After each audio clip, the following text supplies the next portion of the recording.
Assalamualaikum warahmatullahi wabarakatuh. Berikut ini saya akan menyampaikan makalah saya, etika atau kode etik profesi pada bidang pekerjaan teknisi komputer pada mata kuliah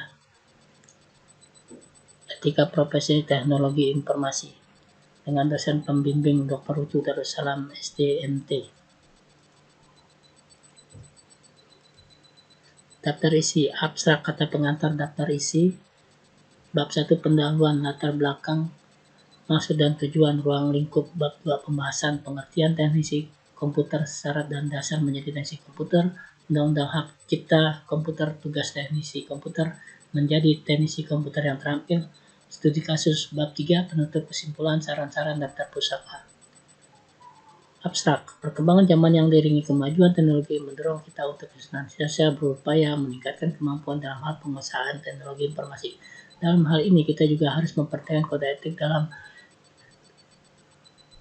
teknologi informasi. Kode etik adalah sistem norma, nilai dan aturan profesional tertulis yang secara tegas menyatakan apa yang benar dan baik dan apa yang tidak benar dan tidak baik bagi profesional.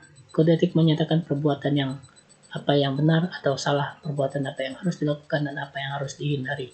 Tujuan kode etik adalah agar profesional memberikan jasa sebaik-baiknya kepada pemakai atau nasabahnya. Adanya kode etik akan melindungi perbuatan yang tidak profesional. Ketaatan tenaga profesional terhadap kode etik merupakan ketaatan naluriah yang telah bersatu dengan pikiran, jiwa, dan perilaku tenaga profesional. Jadi ketaatan itu terbentuk dari masing-masing orang, bukan karena paksaan. Adapun salah satu profesi tenaga informasi yang akan dibahas adalah teknisi komputer. Bab 1 pendahuluan latar belakang. Pada era globalisasi sekarang, implementasi teknologi informasi merupakan mulai meningkat dari operasional bisnis biasa sampai ke jaringan perusahaan yang lebih kompleks, menyebabkan kebutuhan teknologi informasi tidak hanya dirasakan oleh perusahaan yang bergerak di bidang teknologi informasi, tetapi juga non-teknologi informasi. Seiring dengan kebutuhan tenaga kerja teknologi informasi yang diperkirakan akan terus meningkat, berbagai posisi atau jabatan baru di bidang teknologi informasi juga bermunculan. Semakin cepatnya perkembangan teknologi informasi, semakin kompleksnya teknologi tidak memungkinkan bagi lembaga pendidikan untuk melakukan perubahan secara tepat. 1-2 maksud dan tujuan. Maksud dari penulisan kode etik teknisi komputer ini adalah 1. Untuk mengetahui kode etik dari teknisi komputer dan sanksi apabila dilanggar kode etik tersebut. 2. Menjelaskan tugas dan syarat dari teknisi komputer. 3. Menjelaskan bahwa penggunaan software bajakan bukan salah satu kejahatan komputer. Sedangkan tujuan dari penulisan makalah ini adalah untuk menilai nilai tugas 1 UTS pada mata kuliah etika profesi teknologi informasi dan komunikasi pada Prodi Sistem Informasi TKI Universitas Nasional. Ruang 1-3 ruang lingkup. Ruang lingkup yang dibahas dalam penulisan makalah ini adalah tentang tugas dari teknisi komputer, syarat-syarat menjadi teknisi komputer, dan sanksi yang akan diterima apabila melanggar kode etik tersebut, khususnya untuk penginstalan software bajakan. Bab 2 pembahasan. Pengertian teknisi komputer. Seorang teknisi komputer adalah orang yang memperbaiki dan memelihara komputer dan server. Tanggung jawab para teknisi yaitu dapat mengembangkan, juga membangun atau mengkonfigurasi hardware baru, menginstal dan memperbarui paket perangkat lunak, juga menciptakan dan memelihara jaringan komputer. Teknisi komputer bekerja di berbagai bidang yang meliputi baik pabrik dan sektor swasta. Karena kebaruan relatif profesional, lembaga menawarkan sertifikat dan program gelar yang dirancang untuk mempersiapkan teknisi baru. Tapi komputer sering digunakan oleh orang yang berpengalaman dan sertifikat teknisi yang memiliki sedikit pelatihan formal di lapangan. Syarat dan dasar menjadi teknisi komputer yaitu 1. Mengenal macam dan jenis berbagai perangkat dalam komputer. 2. Penanganan masalah troubleshooting. 3. Mengupdate atau mengembangkan pengetahuan. 4. Sedikit tahu bahasa Inggris. Syarat menjadi teknisi komputer yang harus dikuasai yaitu belajar dari pengalaman dan pelatihan. 2. Kemauan untuk menambah mengupdate pengetahuan. 3. Disiplin kemampuan berkomunikasi. 5. Sikap rendah hati, cara kerja yang terperinci. 7. Komitmen menyelesaikan masalah. 8. Dapat menentukan prioritas atau kemampuan. 9. Minat dan akan teknologi. 2-3 Undang-Undang Hak Cipta atau software. Menurut Undang-Undang Hak Cipta nomor 19 tahun 2002, definisi dari kedua kata tersebut adalah sebagai berikut.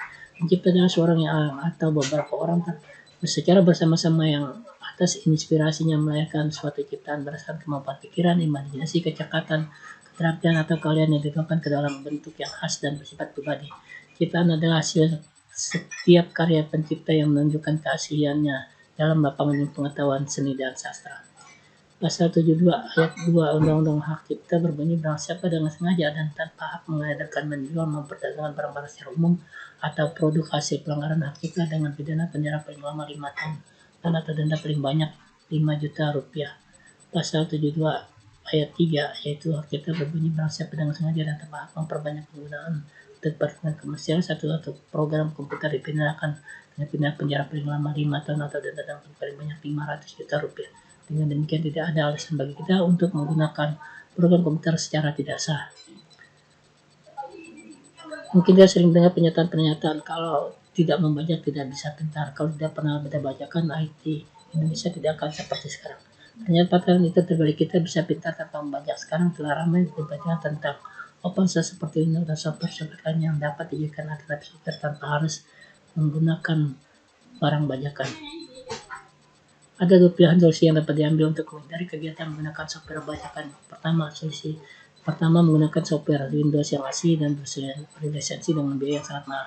Kedua, kalau tidak mau keluar banyak uang, gunakan open source software seperti Linux dan open source software lainnya sebagai alternatif pengganti Windows. Menurut pasal 1 angka 8 Undang-Undang Nomor 19 Tahun 2002 tentang hak cipta, program komputer adalah sekumpulan instruksi yang diwujudkan dalam bentuk bahasa, kode, skema, atau bentuk lain yang apabila digabungkan dengan media yang dapat dibaca dengan komputer akan mampu membuat komputer bekerja untuk melakukan fungsi-fungsi khusus atau untuk mencapai hasil yang khusus, termasuk persiapan dalam merancang instruksi-instruksi tersebut. Di dalam pengertian hak cipta terdapat dua unsur yang penting sebagai hak cipta yang dimiliki, yaitu satu, hak ekonomis. Hak ekonomis adalah hak yang dimiliki oleh seorang pencipta untuk mendapatkan keuntungan atau ciptaannya. Undang-Undang Hak Cipta di Indonesia memberi hak ekonomi kepada pencipta, antara lain hak untuk memperbanyak, hak untuk adaptasi, hak untuk bersih-bersih, hak untuk pertunjukan, hak untuk display. Dua, hak moral. Hak moral adalah hak khusus serta kekal yang dimiliki si pencipta atas hasil ciptanya, dan hak itu tidak dipisahkan dari penciptaannya.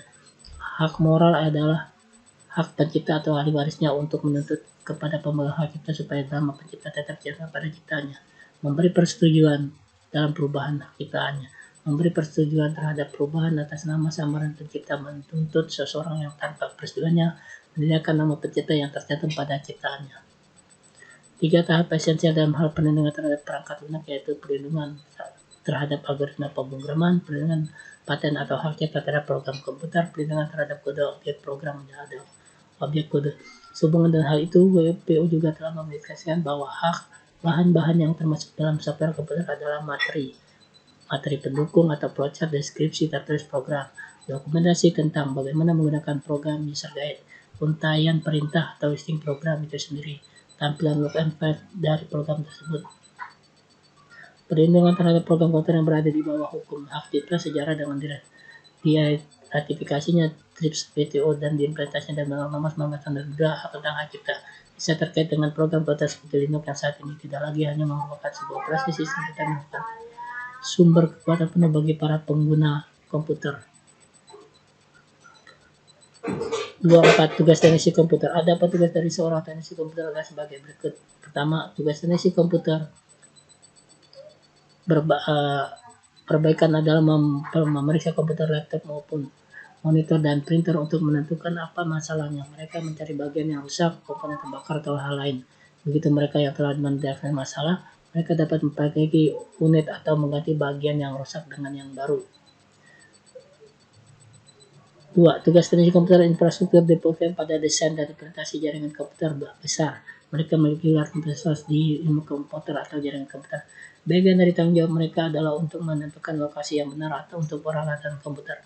Lokasi ini harus memberikan kemampuan untuk mengolah isu-isu panas dan daya yang terkait dengan jaringan komputer. 25. Menjadi teknisi komputer yang terampil. Kalau hanya ingin menjadi teknisi komputer yang terampil untuk diri sendiri dan lingkungan, cukup belajar secara otodidak atau membaca artikel literatur komputer. Saat ini dapat dikatakan kebutuhan primer telah bertambah, yaitu kebutuhan akan hiburan dan edukasi. Selain kebutuhan sandang, pangan, dan papan, aspek hiburan dan pendidikan tidak telah tercukup dalam maju komputer masa kini. Maka sudah sepantasnya kita mengerti segala hal yang berhubungan dengan komputer seperti halnya pengetahuan tentang makanan, pakaian, dan tempat tinggal. 25 studi kasus pelanggaran terhadap aktivitas software komputer. Ada banyak faktor yang mendukung terjadinya pembajakan software. Software adalah produk digital yang dengan mudah dapat digandakan tanpa mengurangi kualitas produknya, sehingga produk hasil bajakan akan berfungsi sama seperti software yang asli. Selain itu tidak disangka lagi, satu hal yang mendukung menaknya pembajakan dan software adalah mahalnya harga lisensi software yang asli. Untuk perbandingan harga lisensi Windows 98 tahun 2000 dolar besar menentangkan software bajakan dapat kita beli hanya dengan harga 10.000 saja. Andai kata di sebuah kantor mempunyai 20 buah komputer yang menggunakan Windows 98, maka biaya yang harus dikeluarkan sebesar 4.000 dolar Amerika atau senilai hampir 40 juta rupiah. Itu hanya untuk sistem operasi saja, belum termasuk program-program aplikasi lainnya. Menurut Marji Gusman, mantan Menteri Negara Investasi dan Kepala BKPM, untuk hukuman yang diberikan kepada para pembajak software saat ini belum mampu menimbulkan efek jerah. Selain itu, penegakan hukum belum dilakukan merata sehingga perlu tercipta iklim persaingan yang setara dalam industri teknologi informasi. Kesadaran para pengguna produk IT untuk menghargai kekayaan intelektual yang juga bisa dikatakan masih kurang. Mungkin perlu dilakukan kampanye secara terus-menerus untuk meningkatkan kesadaran penting yang menggunakan software legal. Kalau di bank ada istilah Grow Your Customer, di sini mungkin bisa dikenalkan dengan Grow Your Software, ujarnya. Dengan cara itulah, setiap pengguna mengetahui produk teknologi informasi yang digunakan memenuhi standar kepatuhan dan hukum. Kalau tidak, pembajakan software mungkin akan terus menjadi benang kusut yang bukannya menguntungkan, tapi kerugiannya merembet ke berbagai sektor ekonomi. Analisanya banyak pedagang software bajakan dengan mudahnya ditemui di lapak hingga mal. Rasa kemanusiaan terhadap para pedagang kecil inilah yang kadang-kadang toleransi para aparat bahkan kan tidak mungkin menjadi sumber kebencian para pemilik lahan atau pungutan liar baik lewat aparat maupun pemerintah atau preman. Inilah salah satu bentuk benang kusut yang untuk upaya pemberantasan pembajakan. Bab 3, penutup kesimpulan. Teknisi komputer harus melaksanakan kode etik yang ada, tidak boleh menginstal software bajakan untuk pelanggaran karena melanggar hukum kode etik.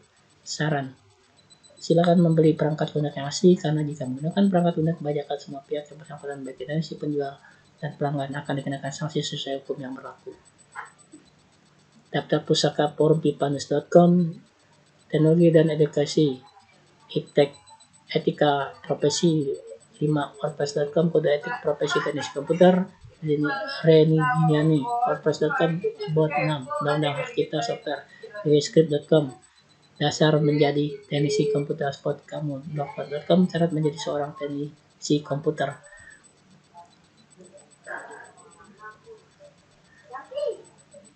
Terima kasih. Wassalamualaikum warahmatullahi wabarakatuh.